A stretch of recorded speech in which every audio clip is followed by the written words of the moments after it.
اینمی برای ما دانشجو 10 کیلو 20 کیلو میگرفتیم. خب دیگه ظرفامون پر بشید میرفتیم اونجا در ماندگی کسی نمیگیره. ببین برای همین قربانی ها را شما میدانید که روز قیامت شما در قربانی هاتون سوار میشوید، پول صراط میگذرید. همون قربانی چقدر با قوت باشد، چقدر زیبا باشد، چقدر بوزبله باشد، همون خوب نیست. برای همین این صدقه فطر تانم برادر عزیز و گرامی اکو 3 سومه و 5 سومه نباشد، کنین زیادتر کنین. پیش از عید صدقه فطر تانه 1 روز یا 2 روز پیش ماندن که مردم ما 2 روز یا 3 روز پیش ماندن خرید نکنند. برادر عزیز در دستک شما مبلغ بده، همین مبلغش بده که خیامو بیچاره خیل مبلغ ندیده باشه، همین مبلغی که خرسندش کنه. نمیشه که خودت خرسندی خدا داد از آن در برکت پولای وقتت خوش ای وقتی اورم خوش کن. ان شاء الله دعا میکنه الله میگه انفق ينفق عليك، بته آنقدر میتون که رنگ تو لرزیده نه، آنقدر میتون که خدا دیگر حساب شگون میکنه. برای همین برادر عزیز و گرامی صدقه دادن هم انشاءالله این ثواب دارد، پاداش دارد. علاوه خصوص برای برادرای با شرایط گفتم، برای کسایی که قرضدار نیستند، شرایطهای میانه زندگی دارند 3 سامان شما جدا کنین که باز در عبادتاتون یگان کمبود و یگان ناقص پیدا نشود. با کی را دستگیری میکنی؟ اول از خواهرات سر کن، از برادرات سر کن، از عمک و از خاله و از اولادات سر کن. خب اونا هم که اگر با شرایط خوب دائم که نگاه میکردگی باشه همسایه‌ات نگاه کن. مقصد اگر ای صدقه فطر هم زیاد هم که دادی گناهگار نمیشه. مثلا حساب کردی که صدقه فطر همگی 200 سامان شد، اگر 500 سامان دادی خوش به حالت. زیاد هم که دادی در زیاد دادن زیاد میاوی، زلال نمیکنی.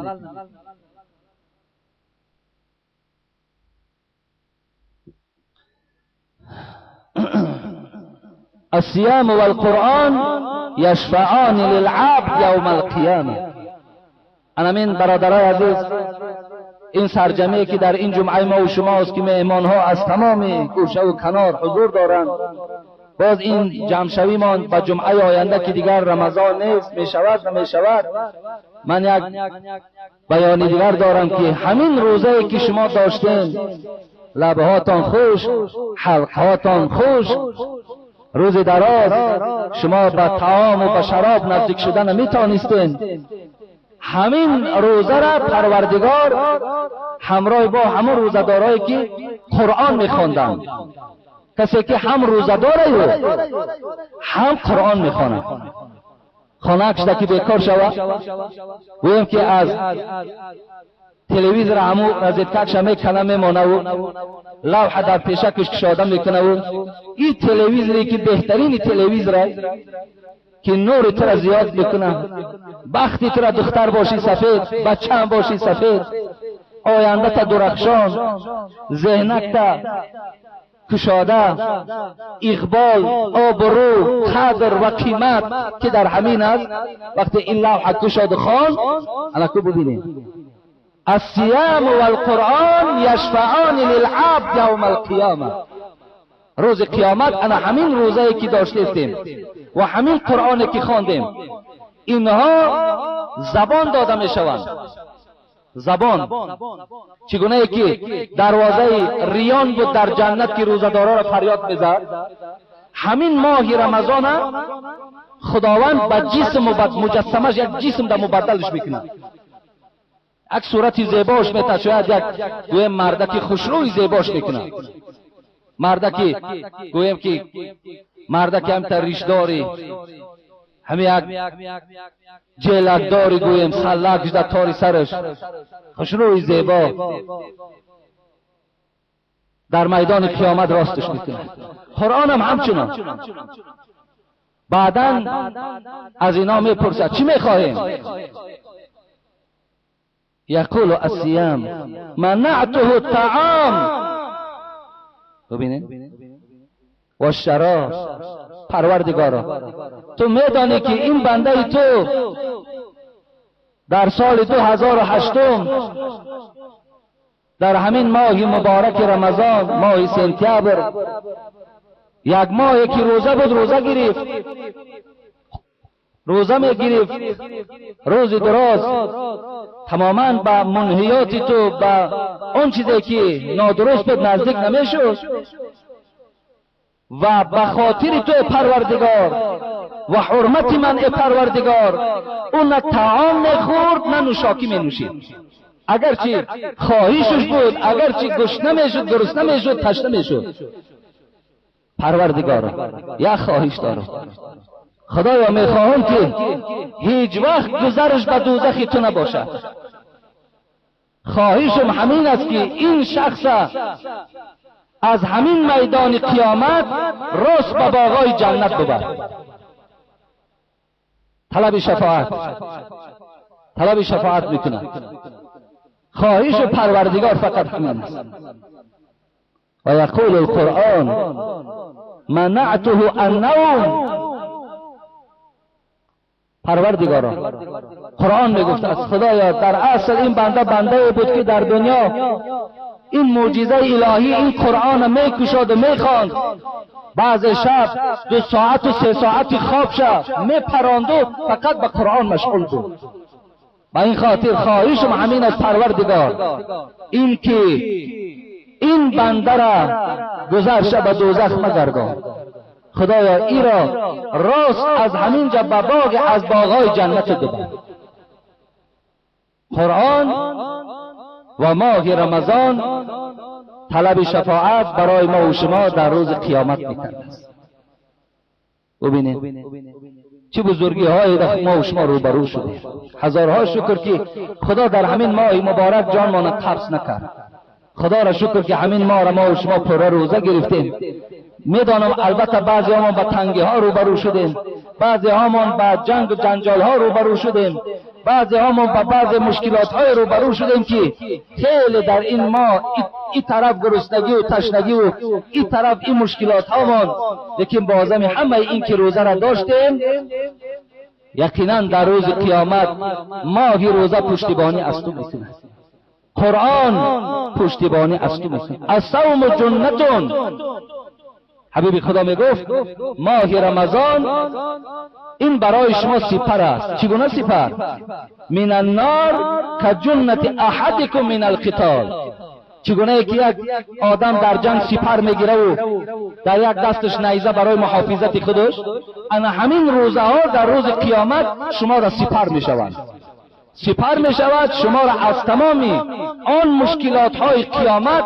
سپر چگونه است؟ بنده را دائم محافظت بکند. انا همین روزه را خدا به سپر مبدل میکند، پیش راه تو را میگیرد که تو هیچ سختی در دیگر روبرو نمیشی. دیگر فضیلت این ماه مبارک، ان الله تبارک و تعالی، ان لله تبارک و تعالی عتقا فی کل لیلة من رمضان الف من النار.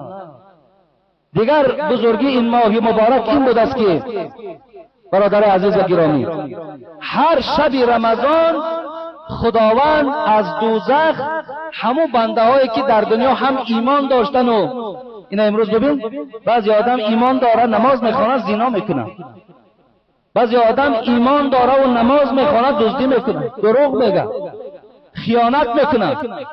خب وقتی که خداوند به قهرش بیدار شد و این گونه مؤمن ها را وقتی که دوزخ میبرد در ماه مبارک رمضان هر شبش 1000 آدم دوزخی را از دوزخ میگیرد در جنت جای میکند. هر شب رمضان ببینید هر شب رمضان چی میکردد؟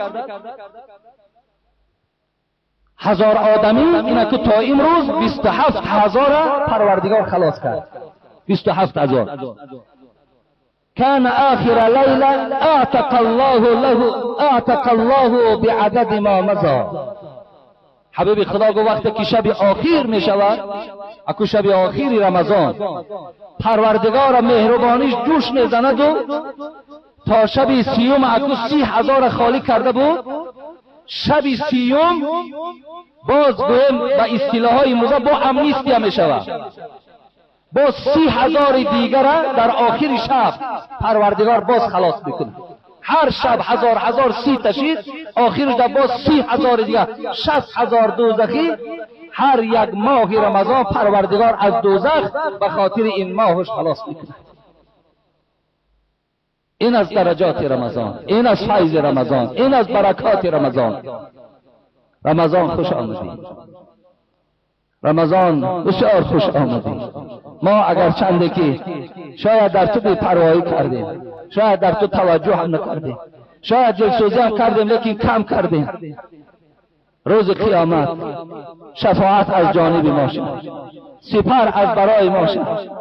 اگر چند ما خیلی امیدی از پروردگار ما داریم که خداوند ما را مورد مغفرتش قرار میده. پروردگار عاقبت ما را بخیر کن، ایمانا ما را با سلامت نگه دار. این ماه مبارک خدا از ما قبول بگردان. برکات و شرف این شب قدر در نامه اعمال ما کتابت فرما و تا رمضان دیگر خدایا همه جمعیت ما، همه مردم مسلمان را خدایا صحت و سلامت و به بلا و به آفت و به مشقت خدایا نگه دار. ربنا لا تزغ قلوبنا بعد إذ هديتنا وهب لنا من لدنك رحمة إنك أنت الوهاب. آمين يا رب.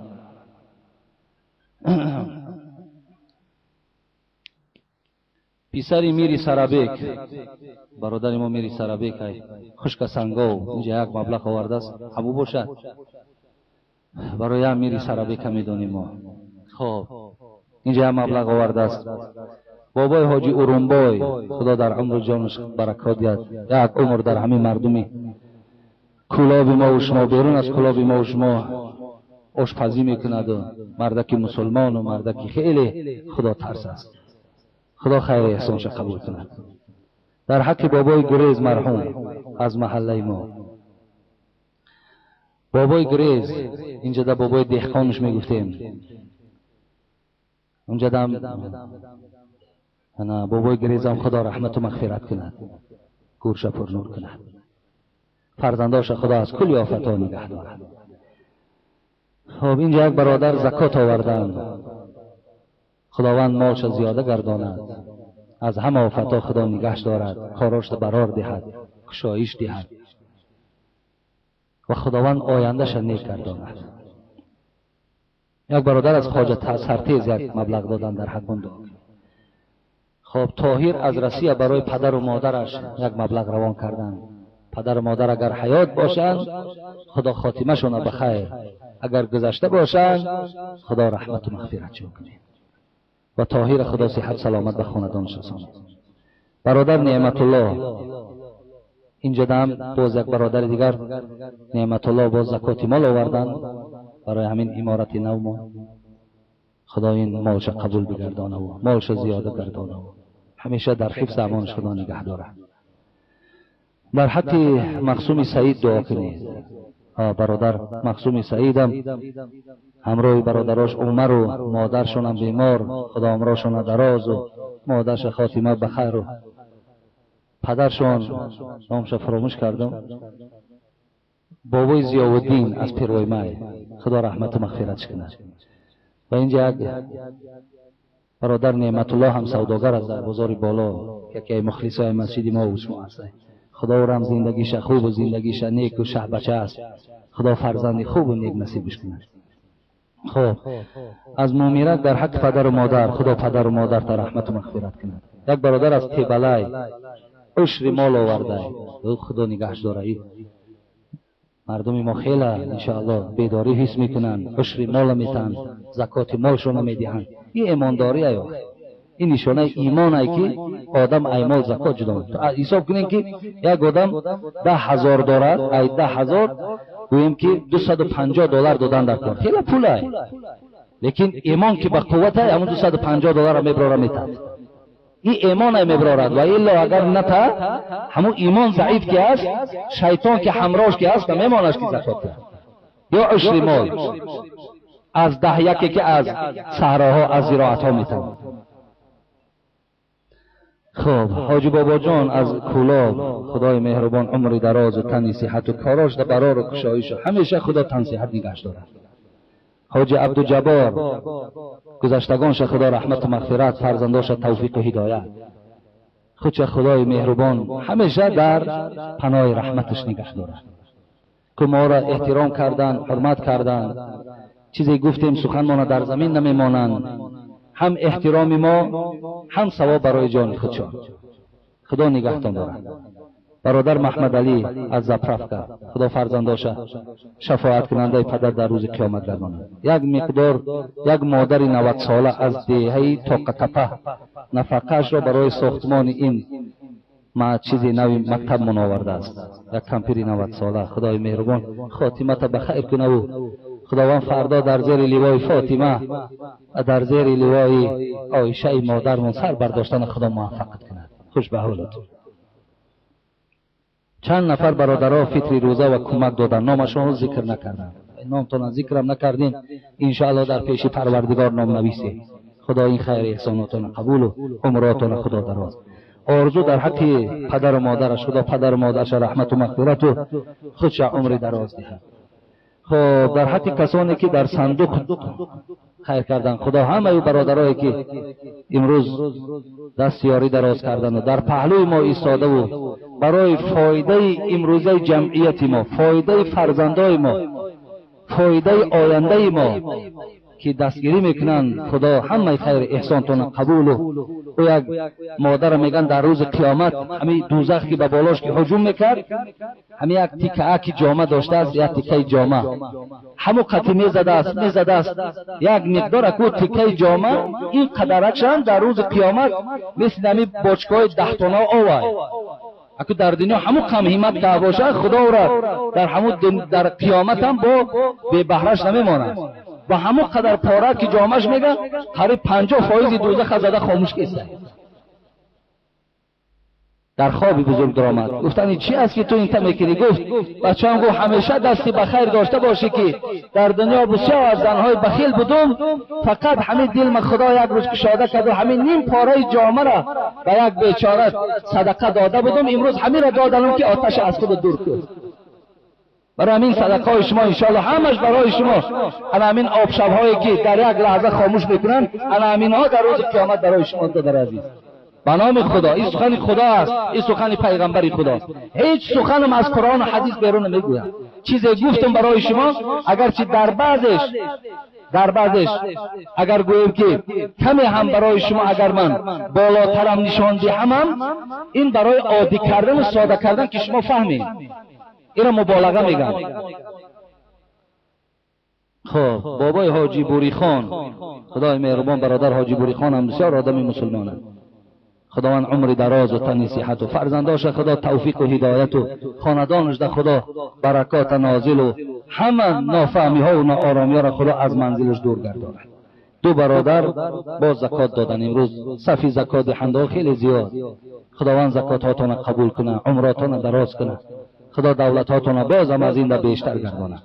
در حق حاجی فیض الله و برادرایی که در ساختمان مسجد در ابتدا سهم داشتن دعا کنید. در حق برادر حاجی فیض الله و دیگر برادرایی که در همین ابتدای مسجدایی که ساختیم همه به کمک شما هست. فقط ما یک دلالت کننده بودیم، فقط ما یک دلبرداری شما را کردیم. اگرچه بنده هم به سهم نیست، لیکن یاد نمیکنیم، خدا دانه خودش. و همین خاطر ما هم خیلی چرخ میزنیم. خدا را شکر یار و برادرامون خیلی زیادن، از اونا هم مبلغ‌های میاریم که انشاءالله شاید اگر 5 جمعه شما در صندوق پرتوین یک مبلغ برابر هم نشود. انشاءالله ما هم یار و برادرای مخلص داریم که رفته از پیش اونا برای آبادی همینجا همچنان ما را باور کرده و هم خیلی مبلغ‌ها را میدن.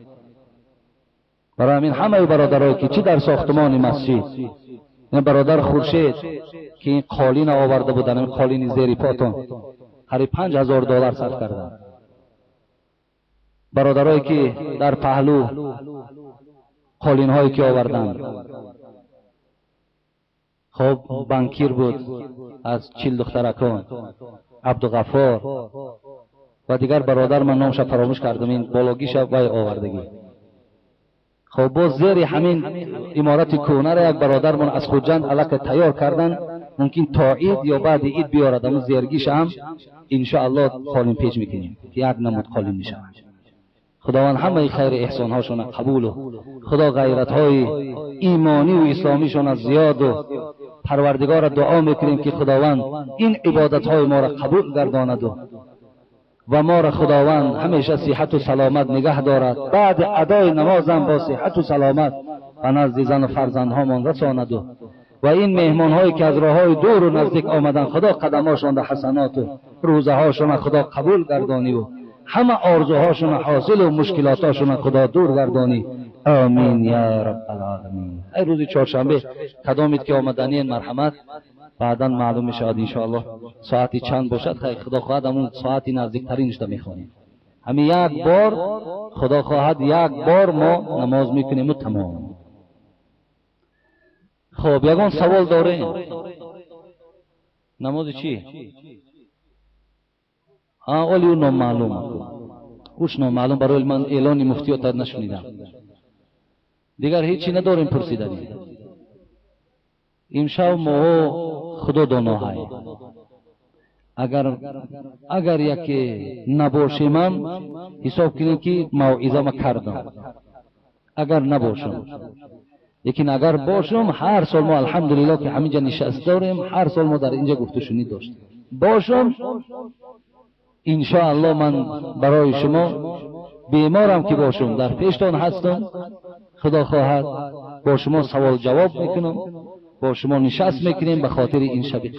لیکن نباشم هم خدا خواهد اینجا در با بعضی مهمان ها هم میآیند، بعضی برادرها هم هستند، خدا خواهد مسجد خالی نمیماند. لیکن از خدا دعا میکنیم که ان شاء الله اگر برادرها بسیار سختگیری ها دارن، ما چند شب در تراویح ها نبودم، همون عذر ما بیان کردم که برادر عزیز خیلی امروز پوشیده نیست. بسیاری برادرها از دوشنبه و از هر جا میآیند در همین کلاب مهمان میشوند، خواهیشون همینه که ما یک ساعت قطعشون شینیم یا تراویحشون من خوانده دهم. همین خیلی بسیار خواهشا داشتم، بسیار برادرایی که در قوت ما ایستادن ما را کمک میکردن، ما با همونها بودیم، بعضی یک 3 یا 4 شب نبودم. خیلی انشاءالله به عذر نبود، همش عذرناک بودن. برای من یکی نباشمم یکی ملال تا نیاید، زیرا که مقصد خواهشا زیادن، لیکن انشاءالله کوشش میکنم.